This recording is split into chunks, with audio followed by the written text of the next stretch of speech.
Bismillahirrahmanirrahim. Assalamualaikum warahmatullahi wabarakatuh. Bersyukur kepada Allah subhanahu wa ta'ala dengan mengucapkan Alhamdulillahi rabbil alamin. Berselawat kepada Nabi Muhammad sallallahu alaihi wasallam dengan mengucapkan Allahumma salli ala Sayyidina Muhammadin wa ala ali Sayyidina Muhammad. Harapan dan doa saya, semoga kita selalu diberikan kesehatan, dilapangkan rezekinya, diampuni dosa-dosanya dan dipanjangkan umurnya. Amin ya rabbal alamin. Sahabat beriman yang dimuliakan Allah, Nabi Muhammad SAW diberi anugerah besar berupa syafaat yang dapat menolong seluruh umatnya di akhirat. Tatkala Nabi Adam, Nabi Nuh, Nabi Ibrahim, Nabi Isa alaihimussalam angkat tangan saat dimintai syafaat oleh orang-orang mukmin di padang mahsyar, Rasulullah SAW justru menjadi satu-satunya Nabi yang mampu memenuhinya. Bahkan ketika sudah berada di dalam surga sekalipun, beliau masih sibuk memikirkan umatnya, bahkan terus memohon kepada Allah agar bisa menolong mereka, termasuk mereka yang sudah berada dalam siksa neraka jahanam. Demikian seperti yang digambarkan dalam hadis Rasulullah SAW berikut ini. Pada hari kiamat, orang-orang mukmin datang menemui Adam alaihissalam dan berkata, Allah telah memerintah para malaikat bersujud kepadamu, maka mintalah kepada Allah syafaat untuk kami. Namun Adam meminta kami beranjak dari tempat kami seraya berkata, di sini aku tak bisa memenuhi permintaan kalian, maka pergilah kepada Nuh alaihissalam.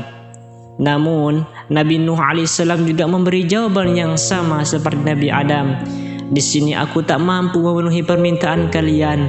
Orang-orang mukmin tetap bertahan di sana hingga diperintahkan menemui Khalilullah Ibrahim alaihissalam. Mereka lalu menemui Nabi Ibrahim alaihissalam. Namun Nabi Ibrahim menjawab, di sini kami pun tak mampu memenuhi permintaan kalian.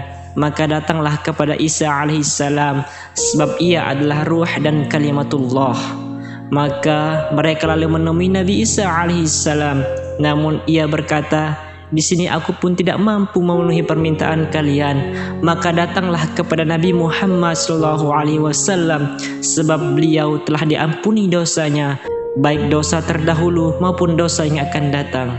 Namun hal itu bukan sesuatu yang kebetulan, karena Rasulullah SAW memang Rasul yang memiliki perhatian besar terhadap keselamatan umatnya. Bahkan tatkala diberi pilihan oleh Allah antara memilih separuh umatnya masuk surga atau memilih syafaat, maka Rasulullah SAW memilih syafaat, sebab cakupan syafaat itu lebih luas dan menjadi hak setiap muslim yang beriman. Demikian seperti yang diungkapkan dalam salah satu hadisnya, di mana beliau bersabda, apakah kalian tahu apa yang dipilihkan Tuhanku malam ini? Para sahabat menjawab, Allah dan Rasulnya lebih mengetahui. Beliau melanjutkan, sesungguhnya dia memberi pilihan kepadaku antara separuh umatku masuk surga atau memilih syafaat, maka aku memilih syafaat. Hadis riwayat At-Tabarani. Bahkan tiket doa mustajab Rasulullah SAW dipersiapkan untuk mensyafaati umatnya di akhirat kelak, karena saking cintanya Nabi Muhammad kepada umatnya. Padahal doa mustajab nabi-nabi yang lain sudah dipergunakan sewaktu hidup di dunia, sebagaimana dalam hadis Nabi Muhammad SAW yang berbunyi, likulli nabiyyin da'watun mustajabatun yad'u biha wa uridu an akhtabi'a da'wati syafa'atan li ummati fil akhirah. Setiap nabi memiliki doa mustajab yang dapat dipergunakannya, namun aku ingin menyimpan doa mustajabku untuk memberi syafaat kepada umatku di akhirat. Hadis riwayat Bukhari. Pertanyaannya, siapakah umat yang kelak akan mendapatkan syafaatnya? Pertanyaan ini penting dijawab agar kita bersungguh-sungguh pada saat ini untuk memperjuangkan tercapainya syafaat dari Rasulullah SAW di akhirat kelak. Secara umum, syarat utama mendapatkan syafaat di Rasulullah SAW adalah 3 hal.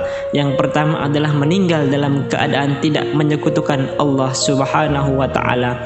Hal itu seperti yang disebutkan dalam salah satu sabdanya. Rasulullah SAW bersabda, "Ushhidukum anna syafa'ati likulli man mata la yusyriku billahi syai'a."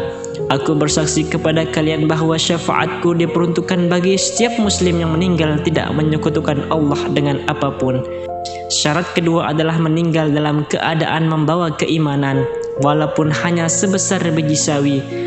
Hal itu seperti yang digambarkan dalam sebuah hadisnya. Rasulullah SAW bersabda, "Aku mengundi semua pintu surga.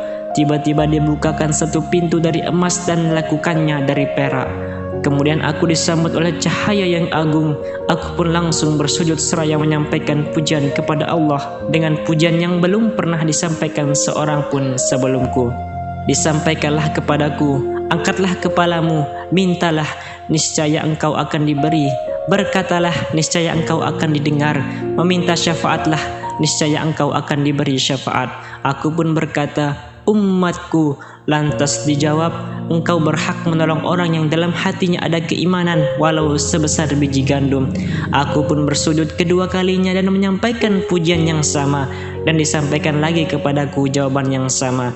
Lalu terus memohon lagi, "Umatku." Disampaikanlah kepadaku, "Engkau berhak menolong orang yang dalam hatinya ada keimanan walaupun sebesar biji sawi." Syarat yang ketiga adalah pernah mengucap kalimat thayyibah atau kalimat la ilaha illallah dengan ikhlas, sebagaimana disampaikan dalam lanjutan hadis di atas. "Tsumma asjudu tsalitsatu fayuqalu li mithlu dzalik, tsumma arfa'u ra'si fa aqulu ummati fayuqalu li laka man qala la ilaha illallah mukhlishan." Artinya, aku bersujud ketiga kalinya dan disampaikan kepadaku jawaban yang sama. Setelah itu, aku mengangkat kepala dan memohon lagi, "Umatku." Lalu disampaikanlah kepadaku, "Engkau berhak menolong orang yang mengucapkan la ilaha illallah dengan ikhlas." Hadis riwayat Abu Ya'la. Itulah sepak terjang Rasulullah SAW di akhirat. Sungguh beliau Nabi yang paling sibuk di akhirat dan sangat peduli akan keselamatan umatnya. Beliau rela menyimpan doa terbaiknya demi bisa menolong umat dari prahara akhirat. Semoga kita termasuk umatnya yang mendapatkan syafaatul uzmah dari baginda Rasulullah SAW. Amin amin ya rabbal alamin. Ma asabaka min hasanatin faminallah, wa ma asabaka min sayyi'atin famin nafsik. Segala bentuk kebaikan itu murni datangnya dari Allah, dan segala bentuk kesalahan itu murni datangnya dari diri saya sendiri. Wassalamualaikum warahmatullahi wabarakatuh.